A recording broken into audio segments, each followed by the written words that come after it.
memory of that. And so it takes a little while for our body to respond and actually fight off that virus. Once we have a vaccine in our system, it's already programmed our white blood cells to know what to do, and so our body kicks in to fight it off much faster. And so that's primarily what we're after whenever we're vaccinating, is trying to program our bodies ahead of time to know what to look for, so when we are exposed to the virus, we don't get as sick, we don't end up in the hospital, and certainly the ultimate goal is that we don't see people die from this. There's a couple of different ways that the current vaccines work. The first two that have come out, which are the Pfizer and the Moderna vaccine, basically work by putting some genetic material from the COVID virus into our body in a harmless manner. It's not going to actually replicate and give us the virus, but it contains the material that we need to tell our bodies what it's looking for in the future. The vaccine that just came out, which is the Johnson & Johnson vaccine, works in a very similar manner, but it has a different approach to how it gets that material from the COVID virus into our body. It basically piggybacks on a different harmless virus that's been weakened so that it doesn't make us sick, and it helps that vaccine then get into our system so that it can be programmed to work correctly. So when we look at some of the information that's available about the vaccines that are out there, I know this is small print, so I will cover this information as much as I can because it is difficult to see, but this is basically a side-by-side comparison of the three vaccines that are out there. The Pfizer and the Moderna vaccine are the two that have been out for a couple months now. They do require 2 doses. The Pfizer vaccine, you have to have your doses 21 days apart, and the Moderna vaccine requires 28 days between doses. The Johnson & Johnson vaccine, which is going to be rolling out this week, is a single-dose vaccine, which is one of the things that is going to make this really nice. It's one thing to get people to come in for one vaccine, but then getting them to come back for the second one can sometimes be a challenge. People forget that they had an appointment, maybe the first dose made them not feel really well, and so they're not really anxious to come back and get a second dose. And so having a vaccine out there that does require just 1 dose is going to be very beneficial to the community. As far as the age limits go, the Pfizer vaccine is available to anyone that is over 16, and then the Moderna and the Janssen, which is the Johnson & Johnson vaccine, is available to those over the age of 18. Hopefully, as they're able to do more testing, we'll be able to get these vaccines approved for younger age groups, and that is being worked on, and that will take a little bit of time. Of course, I know a lot of concern that people have with the vaccine is it going to make me sick? Is it going to give me COVID? Nobody likes the idea of not feeling well, and certainly when you get a vaccine, you kind of go into it knowing that you're likely to not feel your best for a few days afterward. But I can tell you from talking to a lot of people who've had COVID, the side effects from the vaccines are nothing compared to what you'll feel like if you get COVID. The good news is you generally experience the side effects within about a day or 2 of getting the vaccine, and they only last for about a day or 2. Some of the most common things that people will see with this are pain at the injection site. So anytime you get a shot of any sort, you're going to have some discomfort. You may have some redness and some tenderness at the site. And then as far as just your overall body and how it feels, fatigue is common with all 3 of these. You may have a headache, you may have some body aches, chills, you may run a fever, all symptoms that are fairly common with the virus itself, but on a much smaller scale. So you're not going to feel like you would if you actually got COVID. There's always exceptions to that, and some people do react a little bit more harshly to the vaccine, but there is good information out there that indicates that the large majority of people who have this vaccine respond very well to it, and it is very effective. Right now, they're seeing about 95% effectiveness with the Moderna and the Pfizer vaccine, and we're seeing about 85% effectiveness with the Janssen or Johnson & Johnson vaccine. And one of the things to keep in mind, there's a belief that if the Johnson & Johnson product is only 85% effective, then why would I get that? Why not just get the Pfizer or the Moderna? Keep in mind that when these were tested, times were different. So Moderna and Pfizer testing months before Janssen was tested the same way. So when you think about the variants that are out there, the Johnson & Johnson vaccine was being tested when we had a lot of these variants out there, and so it's reasonable that we might not see the same amount of effectiveness with it because it was up against some viruses that were mutated from the original, and so you can't expect to compare these two side by side and see the exact same effectiveness results. And the good news is, because it was tested when some of these variants were out there, they do know that it is effective against some of these variants, where now the first two vaccines, they're going back and looking at their product again and determining whether or not booster doses will be needed. So the bottom line is, if you take nothing away from anything we talked about today, is get a vaccine. It doesn't matter which one. There's not one that is superior to another. A vaccine is a vaccine, and so if you have the opportunity to get it, don't worry about which kind it is. They're all going to be good, and they're all going to provide protection. So a little bit then about who probably should be vaccinated. And fortunately, there really is not a long list of contraindications to these vaccines. The two main contraindications that you want to be concerned about are if you've ever had an allergic reaction to a vaccine in the past, or if you've had an allergic reaction to specific ingredients in this vaccine. Any vaccine site you go to should be able to provide you with a list of the ingredients in the vaccines, and I'm going to talk about a few of those coming up. But if you have concern, they can tell you what's in the vaccine so that you'll know whether or not you are contraindicated for receiving that. One of the other things that came out shortly after we started vaccinating was that an allergy to something called polyethylene glycol, or you may see it listed as PEG, those products that contain that, if you've ever had an allergic reaction to that, that would be a reason not to get this vaccine. Polysorbate is another product or another ingredient that would warrant you not getting the vaccine if you have an allergy to that.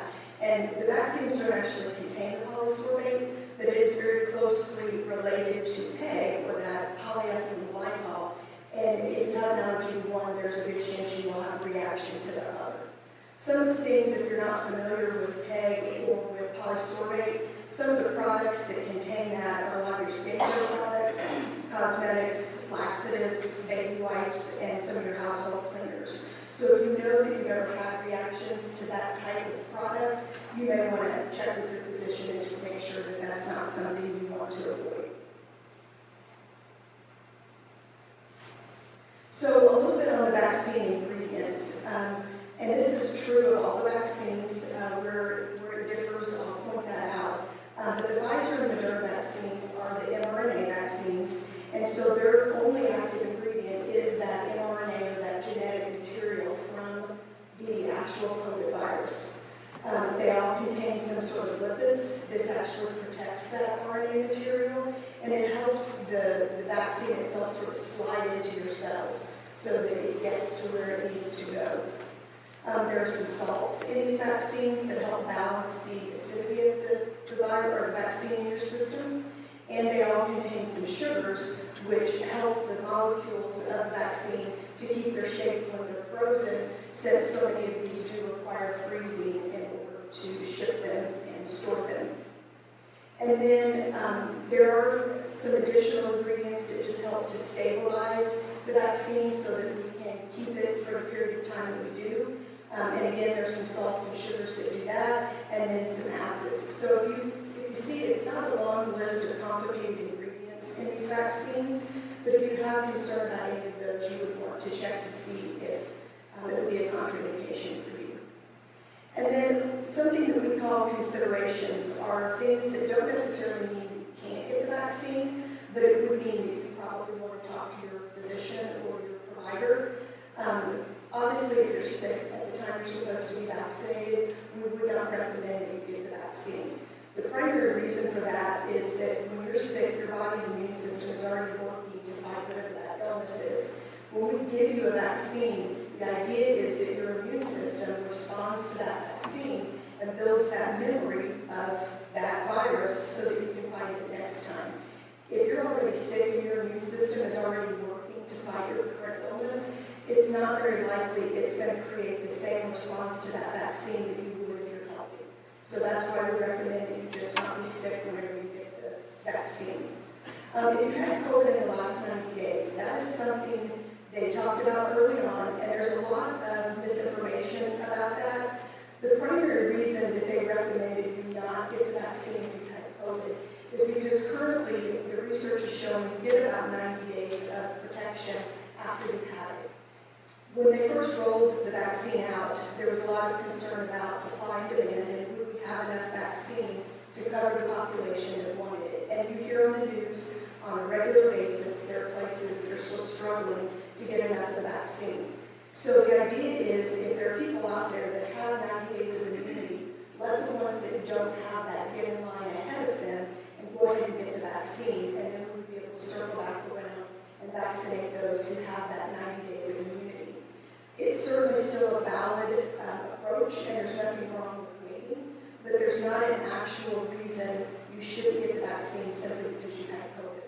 Now, as Vicki mentioned, if you had COVID and you did get treated with monoclonal antibodies or the convalescent plasma, there is reason to believe you should wait after you've received either of those products, and they do recommend you wait 90 days if you receive those from having COVID. And then if you get one of the vaccines that requires 2 doses and you have a reaction to that first dose, you want to talk to your healthcare provider just to be sure that you should go ahead and get the second dose. And it can be a little tough because sometimes side effects will make people think that that's a reaction that's bad and that they shouldn't get the second dose. And that's oftentimes not the case, but it's always good to talk through that with your provider just to make sure that whatever response you had isn't anything to be concerned about. And then I mentioned this already about delaying the vaccine if you have the monoclonal antibodies or the convalescent plasma. If you have a bleeding disorder, you want to talk to your physician about that. And primarily, we want to be careful anytime we're putting a needle into someone that's got a bleeding disorder that we don't cause them to bleed unexpectedly. And there is some information that's limited as far as how the vaccine works in certain people with different health conditions. They did a lot of testing of this, but as you can imagine, to cover every possible health condition that people would have and to know how the vaccine is going to work takes a lot of time. And so they're very open about the fact that certain types of diseases and conditions, they just don't have enough information yet. If you're pregnant or breastfeeding, that's not necessarily a reason, again, not to get it, but it's something that you would want to talk to your healthcare provider about. And then if you've received another vaccine within 14 days of getting this vaccine, you want to wait because you want 14 days on either side of it. So no other vaccines 14 days before you get it or 14 days after. So obviously we're all doing this because we want to see COVID gone and we can get back to life as we know it. And so a little bit to keep in mind about your protection. Once you get either the second dose of the Pfizer or the Moderna vaccine, or you get your first dose of the Johnson & Johnson, you're not going to get that full level of protection for at least 2 weeks after that last dose. So you can't change anything about what we're currently doing to protect ourselves. And really, they're not recommending you do that even after 2 weeks have passed.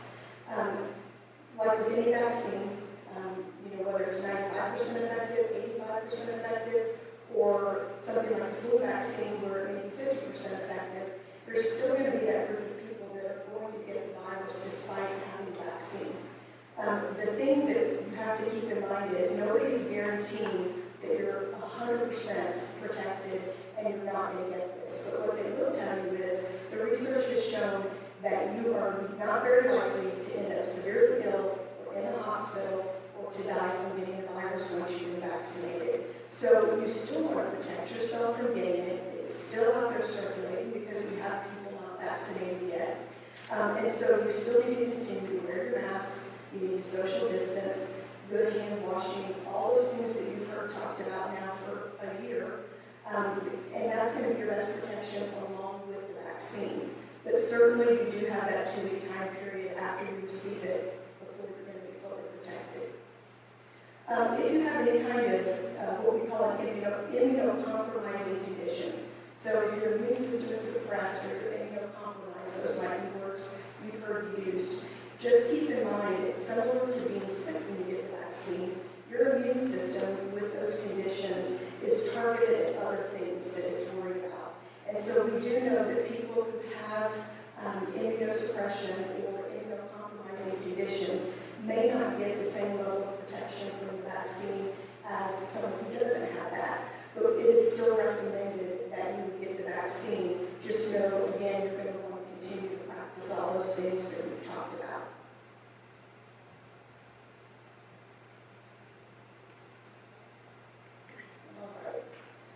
So moving on then to talk a little bit about who's eligible for the vaccine.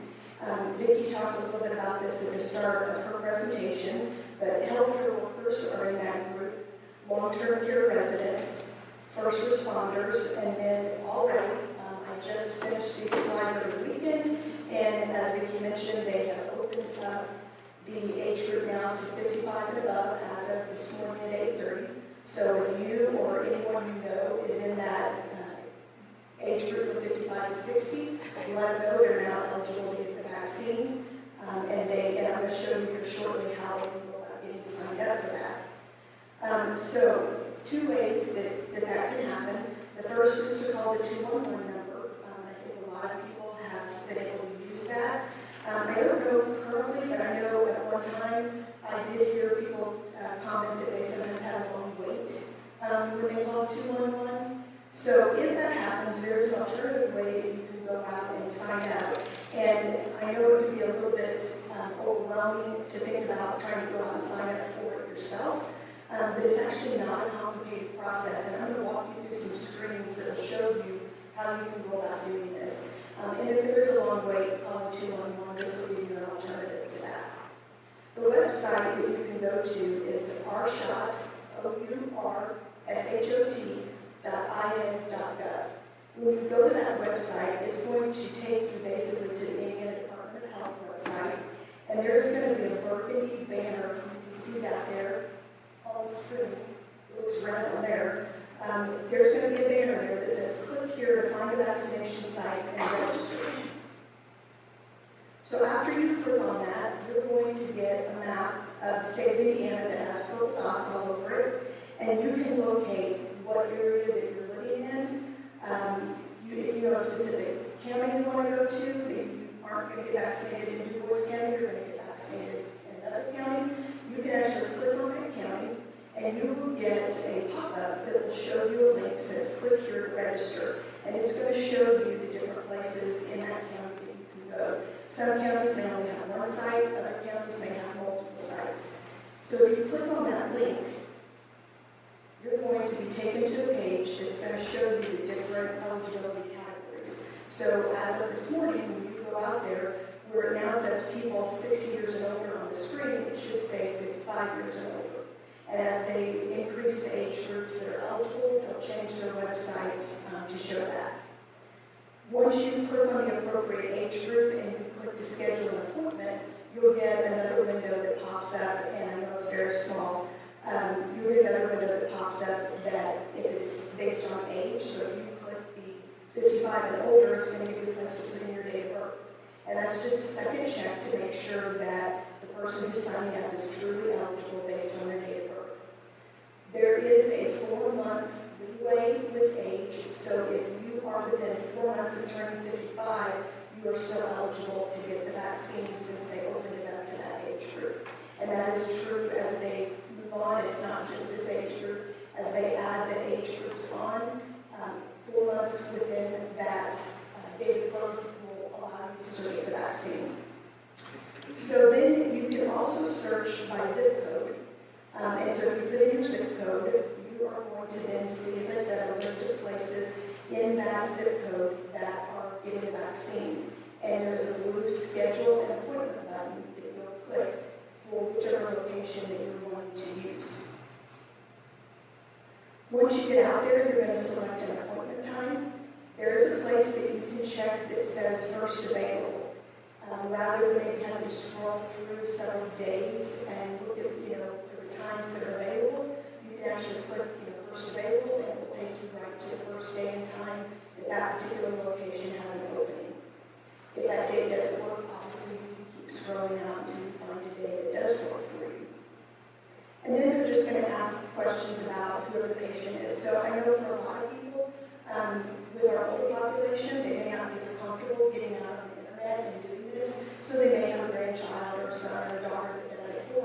And that's the nice thing about this is anybody can go out and sign somebody up as long as they have the required information. And so if you're not comfortable doing this yourself, you're able to let somebody else do that for you.